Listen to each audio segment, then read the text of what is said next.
This is the story of how a $2 legal document gave me ownership of a $12 million ranch, and how a beige envelope from a suburban HOA president tried to take it all away. I'm a forensic accountant by trade. My job is to find the quiet, hidden things in a stack of 1,000 papers. I look for the digital ghost, the single wire transfer slip that proves everything. It's a job that teaches you patience, and it teaches you that the biggest answers are often hiding in plain sight, disguised as a footnote or an appendix. Drop a comment below and tell me where you're watching from. I'm curious to see how far this story travels because, trust me, it's a wild one. So when I stumbled upon the listing, buried deep in a legal journal that most people would never touch, I was intrigued. A 1,200-acre working ranch, valued at just over $12 million, with an asking price of $2. The number wasn't a typo. It wasn't a mistake. It was the result of a long-forgotten, incredibly specific property transfer clause from a land deal that dated back to the 1952. A quiet single sentence that, due to a series of legal oversights and generational handoffs, had never been properly resolved. I did what I do best. I spent weeks, then months, meticulously tracing the history. The paperwork was an intricate web of old deeds, dusty maps, and barely legible signatures. My attorney, a cynical old bulldog of a man named Sterling, laughed when I brought it to him. He was convinced it was a wild goose chase, but I saw the pattern. I saw the loophole. I saw the quiet legal truth. The deal was a formality. I paid the $2, and a month later a beige envelope arrived from the Evergreen Estates Homeowners Association. It was unassuming, just a standard HOA welcome packet. But inside there was a letter, typewritten and formal, that declared my deed null and void. The letter claimed the ranch was, in fact, owned by the HOA itself, a detail they had conveniently forgotten to mention during the transfer. That's when I knew the quiet warfare had begun. My beautiful new ranch, with its sweeping vistas and ancient oak trees, had come with a tenant, the most entitled, belligerent, and utterly wrong-headed HOA I could have ever imagined. The game was on. A beige envelope is the perfect camouflage for disaster. It's so unassuming, so utterly mundane, that you almost don't see the bomb inside. It was a standard-sized business envelope, with the return address of the Evergreen Estates Homeowners Association stamped in a generic font. I picked it up off the counter, along with the junk mail and a local pizza coupon, and tossed it onto the growing pile of things I would get to later. The sun was setting over my new ranch, painting stripes of orange and pink across the sky, and I was too happy, too high on the surreal feeling of ownership, to care about a piece of paper. The deed, my $2 deed, was locked in a safe. The house was mine, or so I thought. Days went by before I even noticed the envelope again. It was only when a delivery driver couldn't find my address that I realized I should probably check if the HOA needed something. With a sigh, I tore it open. Inside was a welcome packet, a list of neighborhood rules. No garish mailboxes, no purple shutters, no unkempt lawns. Standard, petty HOA tyranny. But a second sheet of paper was clipped to the back, and that's where the mundane turned to the malevolent. The paper was titled, Notice of Property Title Reversion. My blood ran cold. The letter, signed by one Brenda Vance, HOA president, stated in no uncertain terms that due to a long-standing, albeit unwritten, bylaw, the title to my 1,200-acre property had reverted back to the Evergreen Estates Homeowners Association. The reason? The property had been sold for a price deemed non-commercial and therefore in violation of community property values. The last line was a condescending flourish. We look forward to taking possession of the property and utilizing it for the benefit of the community. Welcome to Evergreen Estates, neighbor. Disbelief is a physical sensation. It starts in your stomach and spreads, a mix of nausea and icy rage. They were claiming my $12 million ranch, the one I had just legally acquired for $2, was theirs. Not because I had broken some rule, not because I was a bad neighbor, but because the price I paid was an inconvenience to their self-appointed authority. I stared at the letter, a single thought crystallizing in my mind. This wasn't a mistake. This was a direct challenge, and it was one I was more than prepared to accept. There's a special kind of smugness that only comes from someone who believes they have absolute, unquestionable power. Brenda Vance, the HOA president of Evergreen Estates, had it in spades. My first interaction with her was over the phone, a direct result of the notice of property title reversion. I had managed to track down her number from the welcome packet and, with a cold, professional calm, I called her. I started with a polite inquiry, an accountant's attempt to get the facts straight. "I'm calling about the letter you sent regarding my property," I began. Her voice, sharp and high-pitched, cut me off instantly. "Oh, you're the $2 man. We've been expecting your call." The condescension was palpable. I could almost hear the little smile on her face as she spoke. "Look," I said, trying to steer the conversation back to logic. "I have a legally executed deed." The property transfer was properly recorded with the county. There was a pause on the other end, followed by a brittle laugh. "Honey, the county recorder's office doesn't know what's best for this community. The bylaw is clear. Any property sold for a price lower than the commercial market rate automatically reverts to the community's ownership. It's a very old rule, but it's there to protect our property values from people like you." Her last words hung in the air, a thinly veiled insult. I tried to explain the complex legal history of the deed, the obscure clause that made my purchase valid. It was like trying to explain quantum physics to a brick wall. She wasn't listening. She was just waiting for her turn to speak, to reinforce her unshakable, self-righteous belief in her own authority. "The board has already voted," she said, her voice dropping to a theatrical whisper, as if she were revealing a state secret. "The decision is final. We're planning a community garden on the north end of the property. Perhaps you'll enjoy volunteering once you're a resident and not an owner." It wasn't just a threat. It was a promise delivered with a grin. She truly believed she had already won, that the battle was over before it had even begun. Her arrogance, her smug certainty, was breathtaking. It was a cold, quiet rage, not a shout, that began to build inside me. This wasn't just about property anymore. It was about a fundamental fight against an entitled bully who believed the rules didn't apply to her. I knew then that I wouldn't just win this fight. I would make sure she lost in a way she never saw coming. When the shock of Brenda's letter wore off, it was replaced by a cold, clinical fury. The kind of anger that doesn't scream or break things, but instead sharpens the mind and focuses the gaze. As a forensic accountant, my first instinct is always to follow the money, to trace the transactions, and to expose the hidden truths that numbers tell. I didn't bother calling her back. Her condescending tone told me that conversation was a waste of breath. The next step was to get my hands on the HOA's documents, all of them. Most people don't realize that homeowners associations, as nonprofit corporations, are required by law to maintain certain records and make them available to members. I knew my rights. I sent a formal, certified letter to the HOA's registered address, a P.O. box, demanding a full set of their governing documents, financial statements for the past 10 years, meeting minutes, and any and all correspondence regarding the disputed property. I was polite, but I used the kind of precise legal language that a board member would have to take seriously.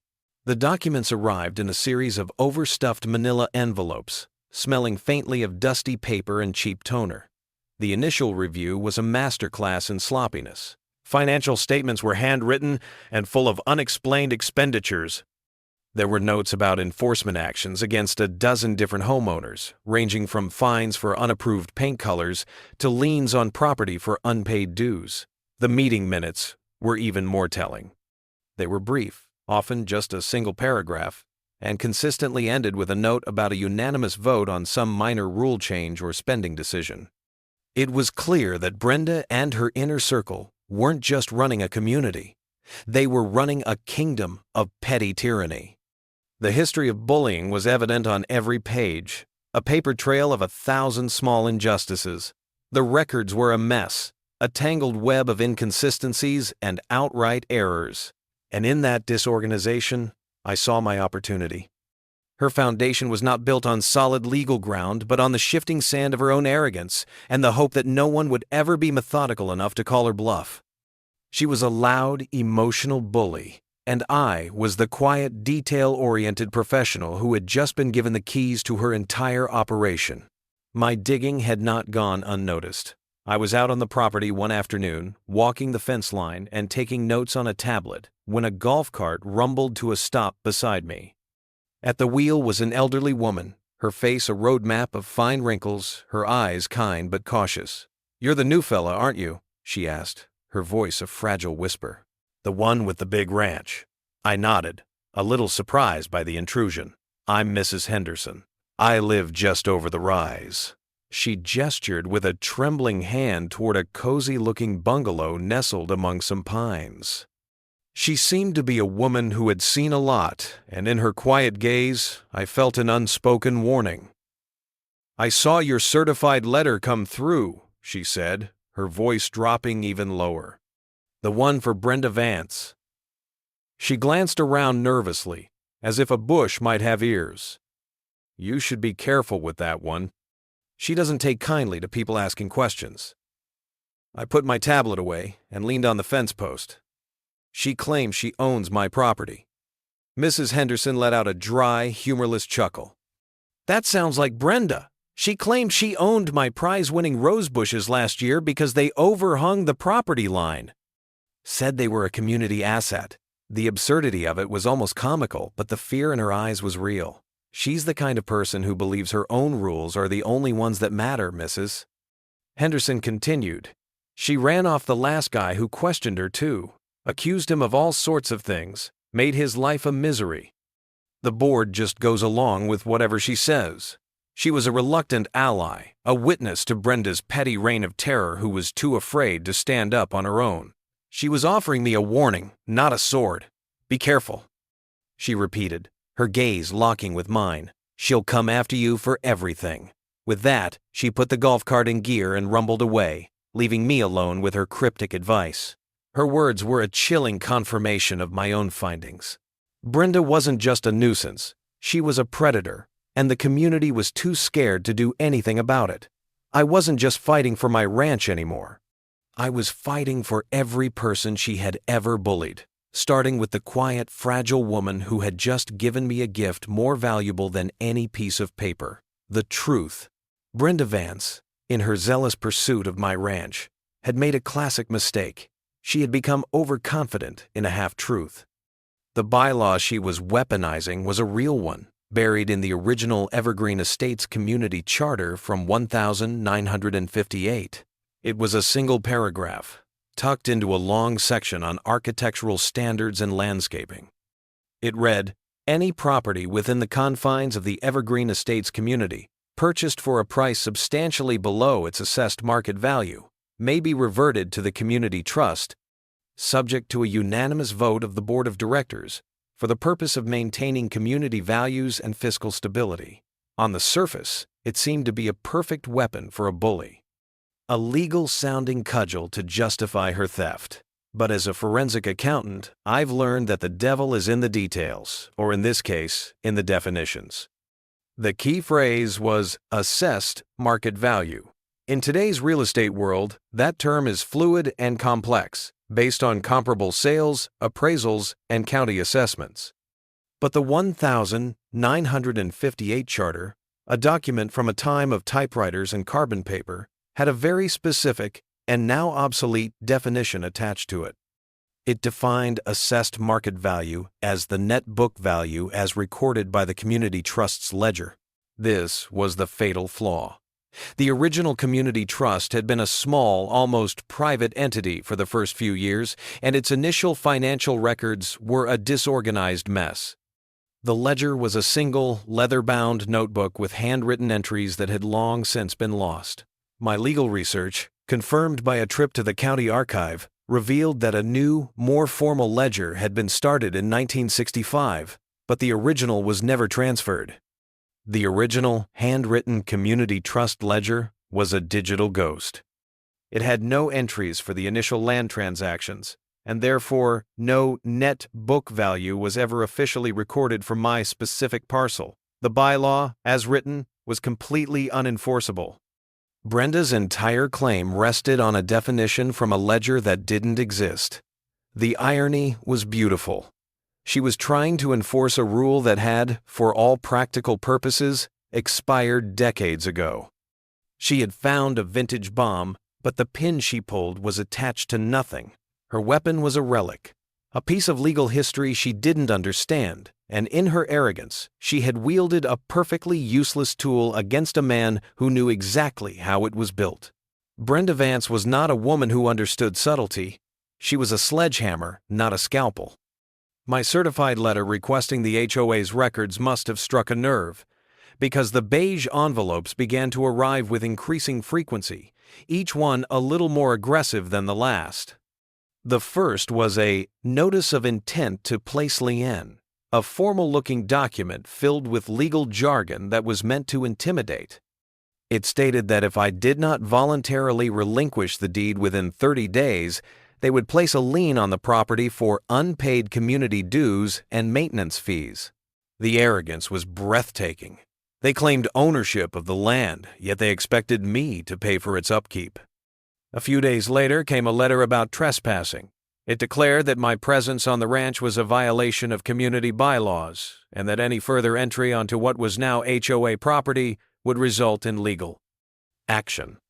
This was rich coming from a woman who was trying to claim ownership of land I had legally purchased, but it showed how deeply she believed her own lie. Her plan was to bury me in 1,000 small paper cuts, to make my life so miserable that I would just give up and walk away. She believed she had the upper hand, that I was just another homeowner she could bully into submission. Her confidence was on full display in an email she sent to my lawyer, Mr. Sterling. The email, which he promptly forwarded to me, was a masterpiece of entitled condescension. "Your client is wasting his time and ours," she wrote. "We have the bylaws on our side, and our community is unified in our decision. This matter is non-negotiable." She even attached a photo of herself, smiling and holding a clipboard, standing next to a makeshift community garden sign on my property. It was a digital act of supreme arrogance, a visual cue meant to demoralize me. But she had made another mistake. She had given me a face to my enemy. I wasn't fighting a faceless organization anymore. I was fighting Brenda, and seeing that smug smile, that look of unshakable confidence, only solidified my resolve. She saw a pushover. She saw a man who would fold under pressure. What she didn't see was a methodical professional who was just getting started. Every letter she sent, every threat she made, was another thread for me to pull, another piece of evidence for the case I was quietly building against her. Her arrogance was not just her greatest strength, it was her greatest weakness. Navigating the legal world is a lot like trying to find your way through a hedge maze. Every turn is a potential dead end, and the most obvious path is usually a trap. For that, you need a guide, and my guide was Mr. Sterling. He was a seasoned property lawyer with a cynical view of just about everything. His office smelled of old books and stale coffee, and his desk was a monument to organized chaos. When I first presented him with the story of the $2 deed, he had laughed, a deep, rumbling sound that seemed to shake the windows. "Kid," he said, pushing his glasses up his nose, "this isn't a property transfer. It's a fairy tale. $2 doesn't buy a shoelace in this county, let alone a 1,200-acre ranch. You got scammed." He saw a dreamer. I saw a forensic accountant who had done his homework. I left his office feeling deflated but not defeated. I went back to my research, meticulously documenting every legal precedent and historical record I could find, building a case that was so airtight it could survive a trip to space. A few weeks later, with a fresh stack of binders and a new resolve, I went back. This time, I didn't start with the deed. I started with Brenda Vance. I showed him the notice of intent to place lien, the trespassing letter, and the smug, audacious email she had sent. I told him about the community garden sign on my land. Mr. Sterling's expression shifted. The cynicism faded, replaced by a flicker of professional curiosity. "A lien for what?" he grumbled, taking the papers from me. "And she calls your presence on your own property trespassing? That's bold.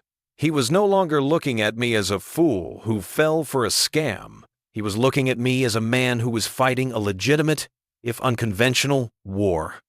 His gaze hardened as he read Brenda's email, his thumb rubbing the bridge of his nose.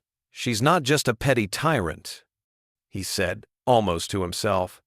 "She's trying to claim ownership through adverse possession, using these fake documents as a paper trail." He finally turned his attention to my binders. As he flipped through the historical land deeds and the obscure legal definitions I had found, his initial skepticism melted away. The quiet audacity of the HOA's claim had done what my $2 deed could not. It had made the case real. "Well," he said, leaning back in his chair, a wry smile on his face, "it seems we have ourselves a suburban supervillain, and every good hero needs a good lawyer." The legal labyrinth was still a maze, but now I had a guide, and a very good one at that. Mr. Sterling's office was a tomb of legal history, and it was in that tomb that he finally breathed life into my $2 deed. He had spent the weekend with my binders, and when I arrived he was leaning back in his chair, a look of grudging respect on his face. "All right, kid," he began. "This is the most beautifully convoluted thing I've seen in 40 years. I still think it's nuts, but it's not illegal." He slid a piece of paper across the desk. It was a photocopy of the original 1,950 seconds land trust agreement, a single water-stained page. He pointed to a small, almost invisible clause in the margin. "This is it. The Chekhov's gun." The clause detailed a unique provision for the transfer of a specific parcel of land, the very one I was on. The original owner, in a bid to bypass a complex inheritance tax, had created a legal instrument that allowed the land to be transferred for a nominal fee, but only to a specific, predetermined party, a trust that was meant to be liquidated decades ago. That trust had since dissolved, but the legal mechanism for transfer, the $2 deed, had not. It was a digital ghost, a perfectly valid and enforceable legal contract that had been forgotten in the annals of history. The original owners had never intended for the land to be sold for a song, but they had left a single forgotten door unlocked. The original trust was meant to be a closed loop, Mr. Sterling explained, a rare hint of awe in his voice.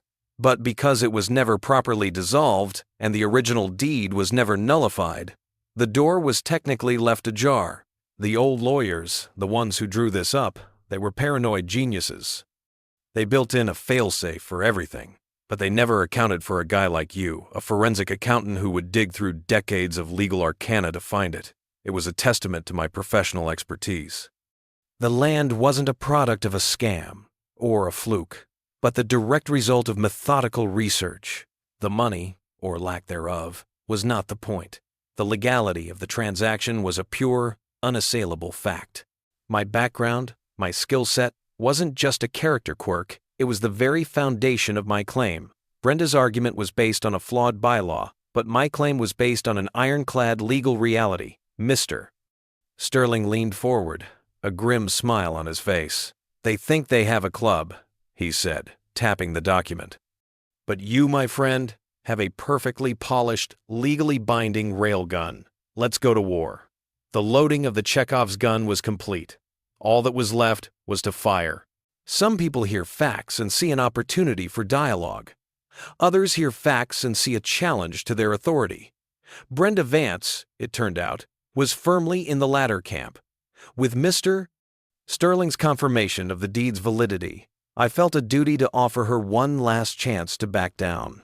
It wasn't an act of mercy, it was a test. I wanted to see how deep her arrogance ran. I sent her a brief, professional email, summarizing my findings.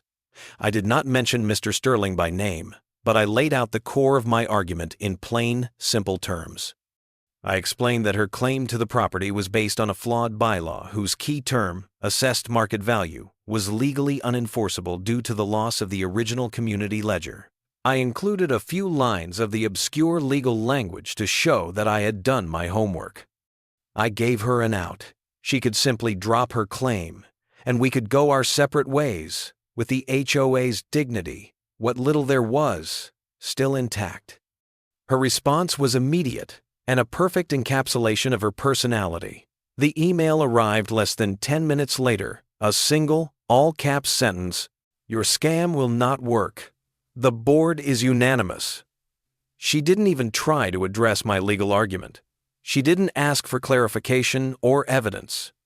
She just dismissed it all as a trick, a bluff from a weak opponent.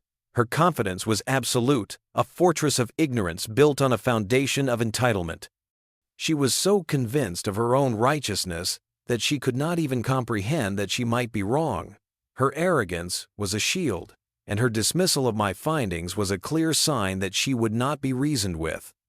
This was not a negotiation. It was a war of attrition. She was a woman who saw the world in simple terms. You were either with her or against her, and if you were against her, you were wrong. It was clear then that she would have to learn the hard way. The quiet, analytical part of me was satisfied. I had presented her with the truth, and she had chosen to ignore it. She had confirmed what I had already suspected. She was too arrogant to see the trap I was laying. The time for talking was over. The time for meticulous, professional, and devastating action was about to begin. Brenda Vance believed the $2 deed was a scam, a cheap trick, but she couldn't have been more wrong. It was, in fact, the most ingenious and beautifully executed piece of legal maneuvering I had ever seen. The story began in the 1950 seconds, long before Evergreen Estates was a neighborhood of pristine lawns and cookie-cutter homes. The land was a sprawling cattle ranch, owned by a reclusive and fiercely independent man named Silas Vance. No relation to Brenda. Thankfully, Silas had a problem. He had no immediate heirs and a deep distrust of the government. He wanted to ensure his land would never be sold for a profit after his death, not by some developer or for some tax-heavy inheritance. He wanted it to go to his distant cousin, a man he barely knew but who shared his family name and his love of the land. His lawyers, a pair of brilliant but eccentric men, came up with a solution. They didn't just write a simple will. They created a complex legal instrument, a land trust with a single, unique provision. The provision stated that upon the original owner's death, the land could be transferred to his cousin, not through a conventional sale, but through a symbolic exchange. The legal fee for this transaction was set at the nominal price of $2, a price chosen to be too low to ever trigger a tax or a profitable sale. The trust was never properly dissolved after the cousin, a man named Bartholomew, took possession. It just faded into history. Bartholomew, in turn, passed the land down through a series of owners, each transfer a conventional one, but the original trust and its $2 provision remained a ghostly, forgotten clause on the title. A sleeping giant. For over 60 years, no one, not the previous owners, not the county recorders, and certainly not the HOA, had bothered to look back to the original source. They were all too busy looking forward at the ever-increasing market value of the property. The grand deception wasn't a lie. It was a truth so outlandish and so deeply buried that no one ever bothered to check. Silas Vance, from beyond the grave, had outsmarted them all. The $12 million ranch wasn't a purchase. It was a ghost property, waiting for the one person with the patience and expertise to follow the invisible breadcrumbs all the way back to the beginning. And that person was me.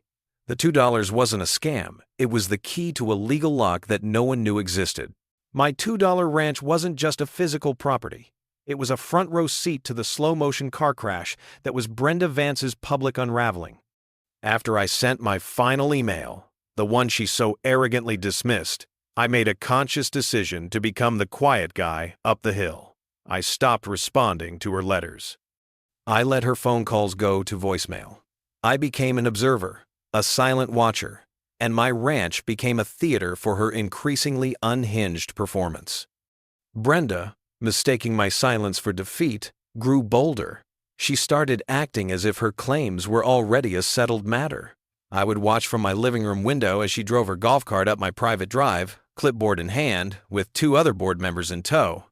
They would get out and pace the property, pointing and gesturing with an air of self-importance, as if they were planning a new parking lot or a communal herb garden.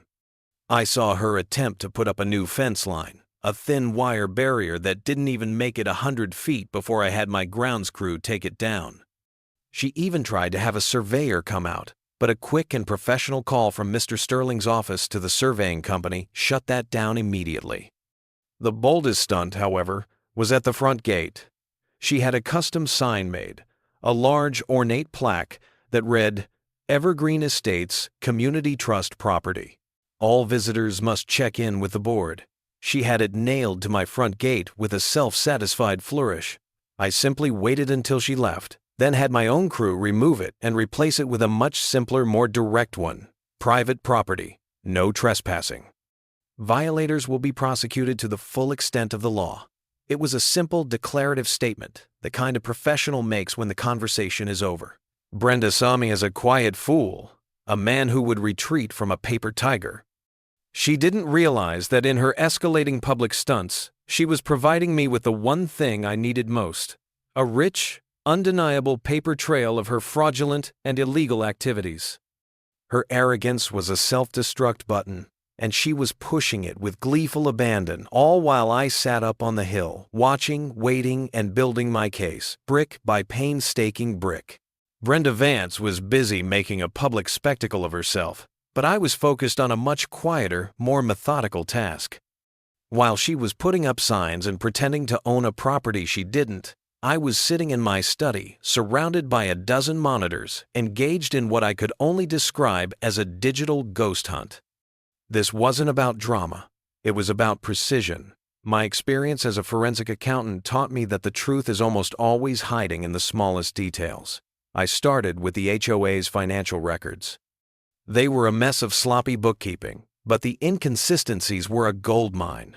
I found unaccounted-for transfers, vague expense reports, and what looked like personal charges disguised as community improvement fees. Every questionable entry was a breadcrumb leading me closer to a story of financial mismanagement, if not outright fraud. Next, I went deeper into the legal history. I wasn't just looking at the original land trust anymore. I was looking for precedents, for other cases in the state where similar defunct legal instruments had been upheld. I found a few obscure cases from the 1,970 seconds and 80 seconds, each one a nail in the coffin of Brenda's flimsy claim. I took screenshots of the court documents and the final rulings, building a library of legal authority. The real work, however, was in the community's own history. I pulled up old newspaper archives, scanned microfilm from the local library, and even tracked down a retired reporter who had covered the original Evergreen Estates development in the 1,960 seconds. He provided me with old articles that mentioned the original developer's intentions, articles that directly contradicted Brenda's interpretation of the bylaws. It was like I was reassembling a skeleton from a few scattered bones, bringing the truth back to life, piece by painstaking piece. Brenda's arrogance had given me the one thing I needed most: time. She was so consumed with her public performance, so sure of her perceived victory, that she never bothered to see the man quietly gathering all the evidence she was inadvertently providing. Every threatening letter she sent was a fresh exhibit in my case file. Every time she trespassed on my property, she was committing another documented legal offense. I was building a fortress of facts. A legal wall so thick and so high that when I finally pushed back, her entire paper kingdom would collapse under the weight of its own lies. This wasn't a game of emotion, it was a game of documentation, and I was winning. My fortress of facts was nearly complete, but it was still missing a key witness. The documents, the records, the precedents, they all told a story, but it was a cold, objective one. What I needed was a voice from the inside. Someone who could confirm the culture of fear and bullying that Brenda had created. My quiet observations paid off. I had seen a woman, a younger board member named Jessica, arrive at Brenda's house several times, her shoulders slumped, her expression tight. She always seemed to leave with a look of defeated resignation.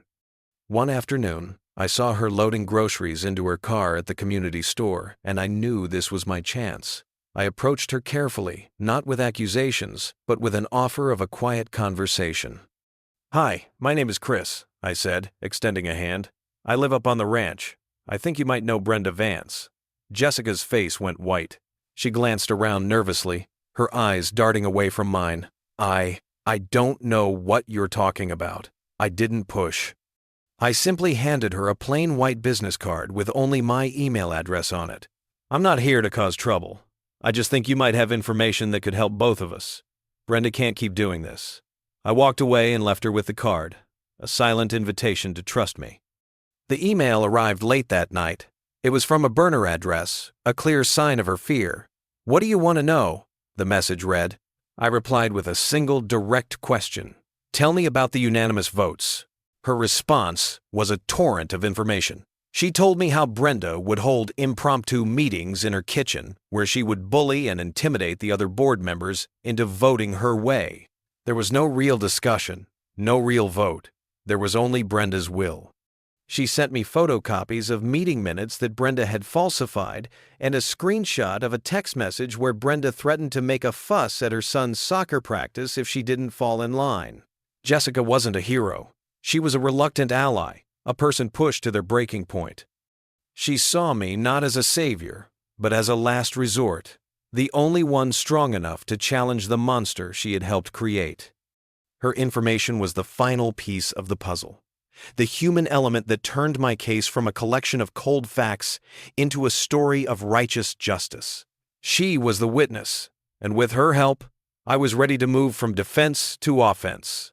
I had spent weeks playing defense, collecting evidence, and documenting every one of Brenda's arrogant moves, but the time for defense was over. It was time to go on the offense, and with Mr. Sterling's help, we crafted a counter-strategy that was as elegant and devastating as a surgeon's cut. The plan was brilliant in its simplicity, a two-pronged attack that used Brenda's own weapon against her. The first prong was a meticulously detailed legal notice. Not a threatening letter, but a formal, binding legal document, a kind of inverse of her own claim. We would not send it by email or regular mail. We would send it via certified mail, a method that required a signature upon delivery, creating an undeniable paper trail that she had received the notice. This document would formally notify her and the HOA board that their claim was null and void due to the flawed bylaw, but it went a step further. It also stated that because the HOA had been engaging in fraudulent and illegal activities, including trespassing, harassment, and libel, I was now seeking legal restitution. The total amount I was requesting was exactly $2 and the cost of all legal fees. The irony was a carefully constructed punchline. It was a clear message. The money was never the point. The second prong was a series of notices to the other homeowners. We would use my new ally, Jessica, to discreetly share my findings, the financial mismanagement, the bullying, the unenforceable bylaw to a select group of homeowners who were also fed up with Brenda's reign. We weren't asking them to join my fight. We were simply giving them the facts, the quiet truth Brenda had worked so hard to conceal. I was a man of logic, not emotion, and I was about to introduce some cold, hard logic into Brenda's emotional kingdom. She had been operating for so long on a combination of bluff and bluster that she had become blind to her own weaknesses. Her greatest strength, her unshakable belief that she was right, was about to become her downfall.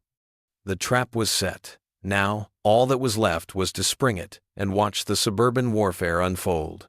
Brenda Vance was like a theatrical villain who, upon discovering her plan wasn't working, simply decided to shout louder. My silence and the arrival of Mr. Sterling's meticulously crafted legal notice had clearly unhinged her. My refusal to engage had stripped her of the one thing she craved, a fight she could dominate with bluster. In response, she doubled down on her ridiculous claims, escalating the conflict from a quiet paper war to a full-blown performance of petty tyranny. She showed up one afternoon with her husband, a meek man who looked like he'd rather be anywhere else, and a power drill. They proceeded to screw HOA property signs into the old oak trees that lined my driveway. Each sign was a physical manifestation of her delusion, a desperate attempt to create a reality where her will was law. I watched from a distance, calmly taking pictures with my phone. Every sign was more evidence of trespassing and harassment. Her next move was even more absurd. I received a certified letter, not from her, but from the local water utility. It was a formal notice that my service was scheduled to be temporarily suspended at the request of the Evergreen Estates Homeowners Association for failure to cooperate with community maintenance. I called the Provis utility company, a calm, professional voice on the phone. I said, "But the HOA does not own my property, nor do they have the legal authority to request a service suspension. They are harassing me. I've filed a police report." The woman on the other end, bless her heart, was so taken aback by the sheer audacity of the request that she immediately canceled the order and flagged the account. The irony of it all was delicious. Brenda was so consumed by her false sense of ownership that she was actively committing acts of trespassing and fraud against the very property she claimed was hers. She was building a case for me, and she didn't even know it. She was proving, with every sign and every absurd request, that she was a bully who operated outside the law. Her arrogance was a self-destruct button, and I was just sitting back, watching her press it over and over again. Brenda's campaign of absurdities reached its climax at the next HOA meeting, which, by community tradition, was held in a small, stuffy room above the community gym. She had, in her characteristic style, sent out a fiery email blast urging all members to attend to discuss the unprecedented threat to our community values. She framed me as a rogue element, a rogue speculator who had found a loophole to steal from her community. The room was packed with a mix of curious onlookers and a handful of her most loyal followers, their faces a mask of righteous indignation. She began the meeting with a dramatic flair, a long, rambling speech about our community's heritage and the sanctity of our rules. She pointed a trembling, dramatic finger in my direction, shouting, "This man is trying to steal your land, our land!" Her audience turned to me, their murmurs growing louder. But unlike Brenda, I didn't need to shout. I didn't need to be dramatic. All I needed was the truth. When she finally finished her tirade and demanded I defend myself, I simply stood up, holding a single, unassuming manila folder. My voice was calm and steady, a direct contrast to her theatrical performance. "I have a few questions for the board," I said, "and I have the documents to back them up." I began by addressing her claim of unanimous board votes. I held up the photocopied meeting minutes and pointed out the inconsistencies. According to your bylaws, a unanimous vote requires all members to be present. I have evidence that you, Brenda, have been holding private, unrecorded meetings in your home and forging the votes of absent members. A stunned silence fell over the room. I then moved to the financial records. I have found discrepancies totaling over $20,000 in community funds. Expenditures for community improvements that appear to be, in fact, personal expenses. I slid photocopies of the dubious financial records onto the table. Finally, I addressed her central claim. I produced the original 1958 community charter and read the bylaw she had been weaponizing. Then, I pointed to the fatal flaw, the obsolete definition of assessed market value, and the missing original ledger. Your entire claim, I concluded, is based on a document that legally doesn't exist. There is no claim. There is only your personal vendetta. The crowd was no longer murmuring. They were staring at Brenda, who stood frozen, her face a mask of dawning horror. Her public spectacle had backfired spectacularly, and the truth, delivered quietly and without fanfare, had just brought her entire house of cards crashing down. The moment the judge's gavel hit the wood was the moment the final glorious phase of my plan began. Brenda's shrieks and protests were abruptly cut short by two bailiffs who, at a quiet word from the judge, escorted her out of the courtroom. As I watched her go, a frantic, red-faced caricature of her former self, a deep sense of satisfaction washed over me. This wasn't just a legal victory, it was a righteous one. The very woman who had tried to steal my property for $2 was now being led away for trying to commit a fraud that she had so vehemently accused me of. The consequences for Brenda were swift and brutal. Within hours, the police were at her door. The flashing red and blue lights painted stripes across her perfectly manicured lawn, a visual cue that the suburban warfare had just been won by the quiet professional on the hill. The civil complaint I had filed, the one for libel, fraud, and conspiracy to commit trespass, was no longer just a threat, it was a formal accusation. The police report I had filed for her attempted utility shutoff was now a legitimate criminal matter. She was facing multiple charges, and her HOA board members, having been served the same legal documents, were scrambling to distance themselves from her. It was a beautiful thing to watch. The community, once cowering under her petty tyranny, now saw her for what she was, a common criminal. Her public humiliation at the HOA meeting was now a permanent stain on her reputation, but the legal and financial fallout was far more devastating. The HOA's funds, which she had misused to finance her crusade, were now subject to a forensic audit. The homeowners were furious, not just with her but with themselves for letting her get away with it for so long. As for me, I returned to my ranch that evening, the setting sun casting long shadows across the land I had fought for. The flashing lights were gone, but their memory, and the triumphant feeling of vindication they brought with them, would stay with me forever. I had not only won back my property, but I had exposed a bully and liberated an entire community from her grasp. I was no longer just the quiet guy on the hill. I was the quiet guy who had brought down a queen. The legal paperwork arrived a week later, a thick manila folder that, unlike Brenda's beige envelopes, was a source of pure joy. It was the official judgment, signed by the judge, that formally and unequivocally declared the Evergreen Estates Homeowners Association's claim to the property null and void. The deed was mine, once and for all. It wasn't a dramatic moment, not like a movie where a person runs into the street and shouts their victory. For a man of logic and facts, the triumph was in the quiet finality of the document, in the cold, precise legal language that confirmed everything I had known from the beginning. To celebrate, I didn't throw a party. I simply went for a walk on my property, but this time, every step felt different. The air was crisper, the trees looked a little greener. This wasn't just land anymore. It was a testament to patience, a monument to the power of methodical, quiet work against loud, emotional entitlement. I stopped at the main gate, where Brenda had once nailed her ridiculous sign. I had my own crew install a new one, a heavy forged iron plaque with two simple words in elegant script, Vance Ranch. The name was a subtle act of revenge, a way to permanently connect the very name she had so arrogantly used to the triumph that had brought her down. The feeling of vindication was not a fiery rush of adrenaline, but a deep, satisfying warmth, a sense of rightness in the universe.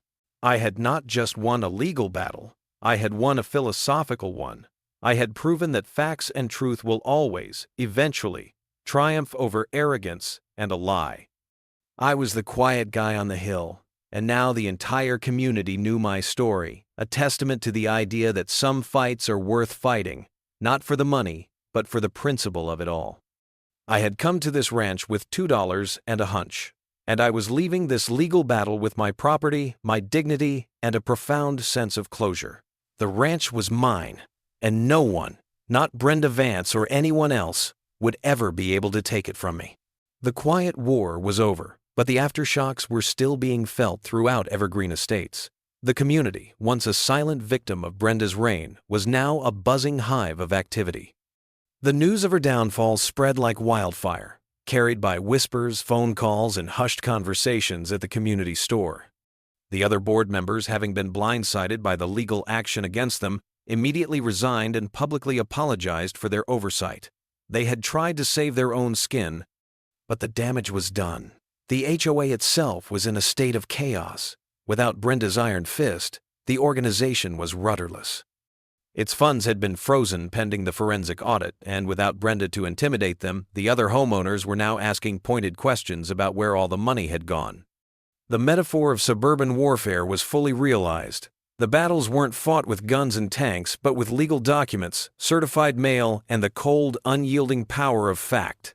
My victory wasn't just a personal triumph. It was a revolution. The community had seen that a single, quiet person, armed with nothing but patience and a deep understanding of the rules, could take on a bully and win. It was a powerful lesson and a cautionary tale. I had become something of an unlikely hero, a role I wasn't entirely comfortable with. Neighbors I had never spoken to before would wave to me now, or stop me at the end of my driveway just to say, "Thank you for what you did." They weren't thanking me for getting my ranch back. They were thanking me for fighting their fight, for showing them that the bully wasn't invincible. But the greatest lesson was for Brenda.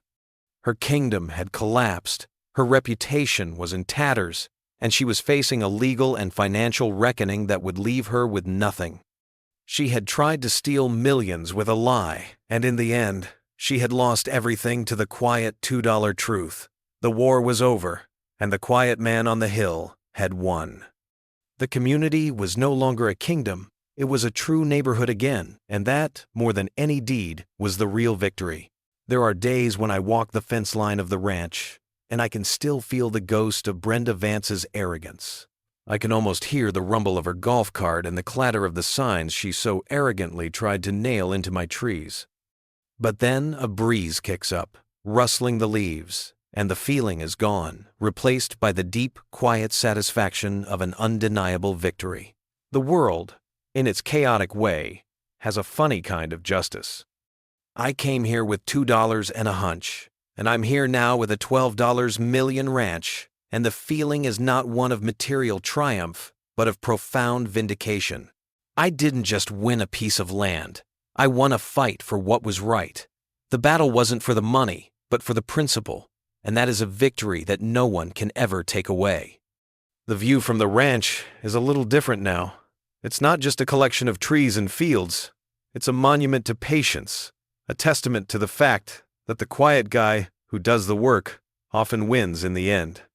It's a reminder that a bully's bluster is a hollow sound, and that the truth, no matter how deeply buried, will always find its way to the surface.